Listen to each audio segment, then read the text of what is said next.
Hello viewers, आज की recipe है मैंगो केक। ये मैंगो रोज़ केक भी है क्योंकि इसकी शक्ल गुलाब के फूल जैसी है। तो इसके लिए मैंने ब्रेड के पीसेस लिए हैं, 4 डबल रोटी के पीस है मेरे पास। किनारे मैंने काट लिए हैं, साथ में ये मैंने आम लिए हैं, उसके चंक्स बना लिए हैं।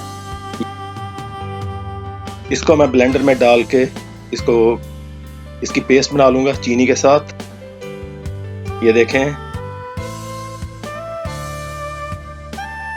मैंने इसमें तकरीबन 4 चम्मच चीनी ली है। मेरे पास दरमियाने साइज के आम थे, वो मैंने इसमें 3 डाले हैं।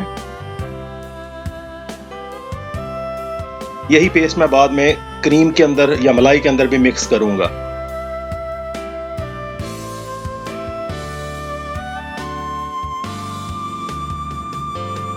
ये देखें, इस तरह से इसको ब्लेंड कर लेना है। व्यूवर्स, मेरे पास मीठी ब्रेड नहीं थी, इसमें अगर आप मीठी ब्रेड इस्तेमाल करेंगे तो रिजल्ट ज़्यादा अच्छा आएगा। ये मलाई मैंने ली है, इसके अंदर मैं कुछ पेस्ट डाल लूँगा। ये मैंगो की, आम की जो है, जो ब्लेंड की है चीनी के साथ।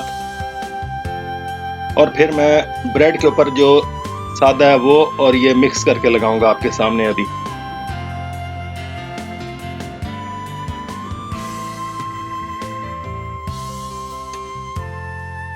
व्यूअर्स, ये बहुत आसान सी रेसिपी है। इसमें सिर्फ टोटल 4 चीज़ें हैं। ब्रेड है, आम है, चीनी है और मलाई है। ये देखें, इस तरह से मैं लगा के ऊपर और नीचे इसको मैं लगाऊंगा।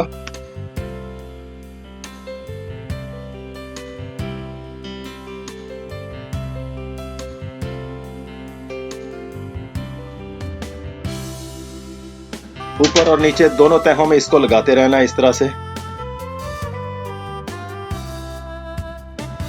ऊपर फिर ये मैंने क्रीम की पेस्ट लगाई है। इसी तरह से तह दर तह इसको लगाते जाएं।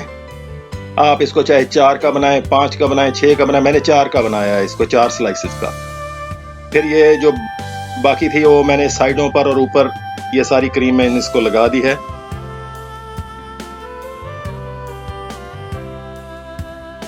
व्यूअर्स, जरूर ट्राई कीजिएगा, ये बहुत मज़ेदार है और बहुत सीधा सीधा सा ये काम है। ये देखें, इस तरह से ये मैंने आम के स्लाइसेस काट लिए हैं, जिससे मैं इसका ये साइडें लगाऊंगा और ये ऊपर तक जाते जाते ये गुलाब का फूल बन जाएगा।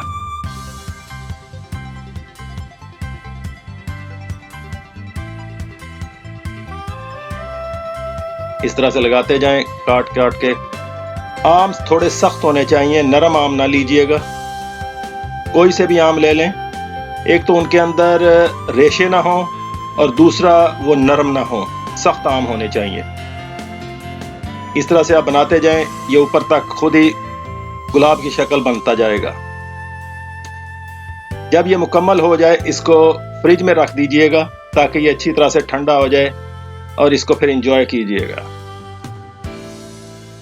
व्यूअर्स, मुझे उम्मीद है आप इसे ज़रूर ट्राई करेंगे क्योंकि बहुत सीधी सी सिंपल सी रेसिपी है। कुछ नहीं है इसके अंदर कोई टेक्निकल चीज़, आराम से आप इसको बना सकते हैं। और ये आम मिलने वाली चीज़ें हैं जो इसमें मैंने इस्तेमाल की हैं। मुझे उम्मीद है कि आप इसे ज़रूर ट्राई करेंगे। इस रेसिपी को कमेंट्स में मुझे ज़रूर बताइएगा।